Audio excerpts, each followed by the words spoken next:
What's going on, guys? My name is Wade with Tech Daily, and in this video, I'll be giving my full review of the new Samsung Galaxy A51. I've had this phone for a couple of weeks now, and not only have I had the opportunity to really put this device to the test, but I've also compared it to some other Samsung A-series phones on the channel, and I've received a lot of questions and comments from you guys that I also hope to answer in this video. Now, I think given the popularity of Samsung's A50 last year and a lot of new attention from US customers who were probably introduced to this mid-range line of phones for the very first time, I suspect that this year the A51 will once again be on a lot of people's radars in the coming months, especially when this device launches on more carriers. And honestly, in a world of $1,000 plus smartphones, the value that this phone offers, I think, far exceeds what you get in the end from a flagship device. First things first, let's talk design. From last year's A50 to this year's A51, Samsung basically polished what was already pretty good, but ultimately made this device something that rivals any flagship on the market today. Going from a teardrop notch to the Infinity O cutout for the front camera was definitely needed. That's the style I like, and this setup is even smaller than what you might see on the Note 10, for example. The bezels all the way around have shrunk a bit too, particularly that bottom chin, which is much more even compared to the rest of the edges. Overall, this is a device that looks like a 2020 smartphone from the front. And around back, we get that glossy, shiny rainbow effect on a hard plastic housing that's paired with a hard plastic polished frame. If you're familiar with the glass sandwich design and metal frame of flagship phones, this is a step down. But honestly, in the hand, this is a phone that still feels premium. And personally, going with a glastic or faux glass design is better for durability anyway. Dropping this phone doesn't trigger the usual heart attack I might get if I were to drop the $1,200 all-glass S20. I know the A51 can at least handle a bit more abuse. And conveniently enough, even if you are worried about durability, Samsung includes a decent clear rubber case in the box, so you can protect that brand new phone the second you set it up, which is great. Unfortunately, there is one thing it can't exactly handle: water. With no IP rating for this device, you'll need to be a bit more careful around sinks, showers, and pools. Over the years, I've gotten pretty numb to my smartphones taking on water, so the lack of any guarantee here is definitely something I took into consideration. Another feature lacking with this device is wireless charging. Now, personally, I couldn't care less. Wireless charging is not something I prioritize, so I don't consider this a negative at all, but I know a lot of people consider it a significant missing feature for whatever reason. Taking a look around the rest of the phone, there are a couple of other things worth pointing out. You've got your usual button placement for the power and volume switch, and a dual SIM and SD card tray off to the left. At the bottom, you'll find a headphone jack, which is much appreciated, and you do get a pair of earbuds in the box too, which is nice. And there's a USB-C charging port down there as well, and one single speaker. And honestly, if I could pick just one thing to improve on this device, it would be that speaker. In general, it's good, not great, a bit muffled the louder you go.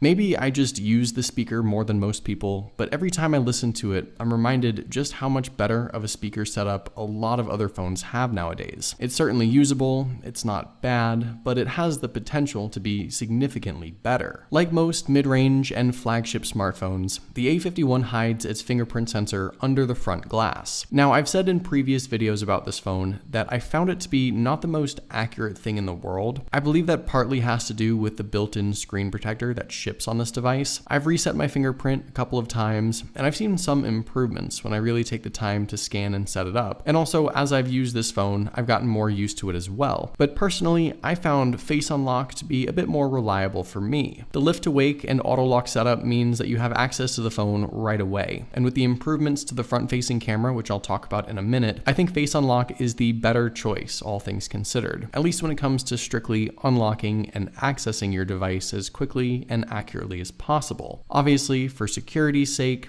it's not the better option, but that's a whole nother conversation. One of the things I was most impressed with by last year's A series phones, especially the A50, was what Samsung offers with the display, with a massive 6.5-inch screen, an excellent screen-to-body ratio like I mentioned earlier, and it's a Super AMOLED panel. Sure, it's only 1080 resolution, but the bright, bold colors, excellent detail, and flawless viewing angles make this a device that I think can really wow people when they see it. I think the screen itself is probably the most underrated and underappreciated aspect of Samsung's A series line altogether. Now, no, obviously it can't compete with a flagship device, but at the end of the day, this is a phone that offers probably the best viewing experience for the price. And that's something that also extends to the A51 and likely all the other new A series phones that Samsung plans to launch throughout the year. Inside, the A51 is powered by Samsung's own Exynos 9611 chipset, which is a slight step up from the 9610.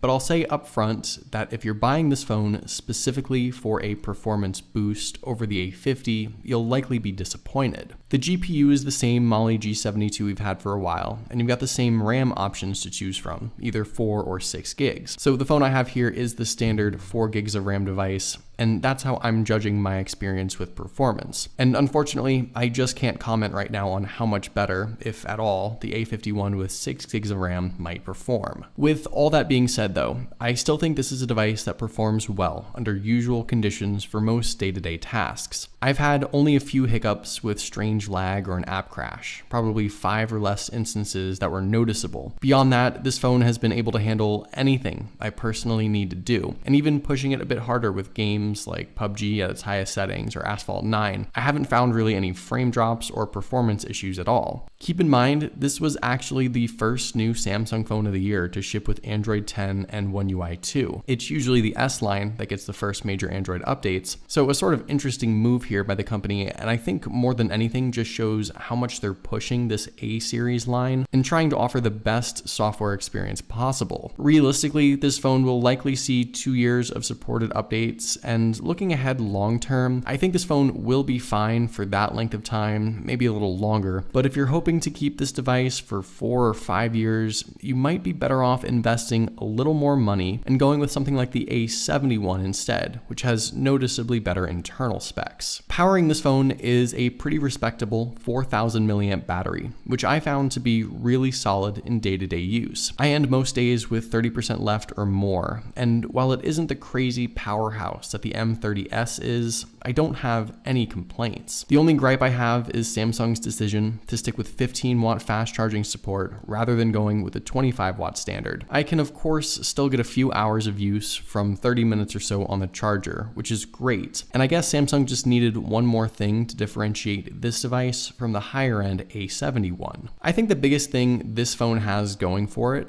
has to be the camera capabilities. It's pretty widely known that mid-range and budget phones really tend to fall short with pictures and videos, but Samsung's efforts in improving that experience with the A51 definitely paid off. Hardware-wise, we get a crazy 4-lens setup, which includes an upgraded 48 megapixel main lens, a 12 megapixel ultra-wide, 5 megapixel depth sensing camera, and a brand new 5 megapixel macro lens. Right off the bat, let me just say that the macro lens is pretty gimmicky. Not only is it buried in the extra options, I don't think it's even really all that useful. Taking super up close pictures might be fun for like a minute, but I don't know that you'll be using it all that often. The rest of the camera setup though is really quite good. I've snapped dozens of pictures now with this phone over the last couple of weeks, and I haven't been disappointed at all. With the standard lens, I found that pictures had great color balance, a fair amount of detail, and overall, no matter the lighting conditions or subjects, I couldn't find that much to critique. The only disappointing aspect of the cameras had to do with the wide angle lens. It tended to lose a lot of the shadows and dark areas for whatever reason, but it still offers a decent picture, all things considered. Overall, as long as you aren't directly comparing these results to some $1,000 flagship, you won't be disappointed. Like I said, these mid-range phones haven't always offered a lot with the camera quality, but Samsung went ahead and made some great improvements. In regards to video quality, there's definitely some potential here, at least filming in 1080p with the extra video stabilization option enabled. The focus tracking isn't amazing, as you can see, and when you bump up to 4K video recording, which doesn't support the extra video stabilizing, you lose a lot of stability, which is unfortunate. Overall though, I don't think the camera improvements found with pictures translate all that well to the video recording, and it's probably the biggest weakness, at least with the camera capabilities specifically for this phone. Up front, Samsung really made some solid improvements with the selfie camera. We get new hardware, a 32 megapixel f2.2 aperture lens, and a new capability, 4K video recording, which is a pretty high-end option on a front-facing camera. The front camera on the A50, in my opinion, was not all that great, and with the A51, I think we're seeing the improvements we needed for sure. So here are all my final thoughts on the A51. I think especially here in the US market, this device is far and away the best value smartphone that you can buy right now. Internationally, with Xiaomi and Realme and some other brands offering solid options, the choice is tougher, but I suspect that this device will once again be incredibly popular in the coming months when more carriers offer it and it's more widely available. Now, I still think I prefer the A71 over this device for the long term, but for the price and the value, the A51 is an awesome choice,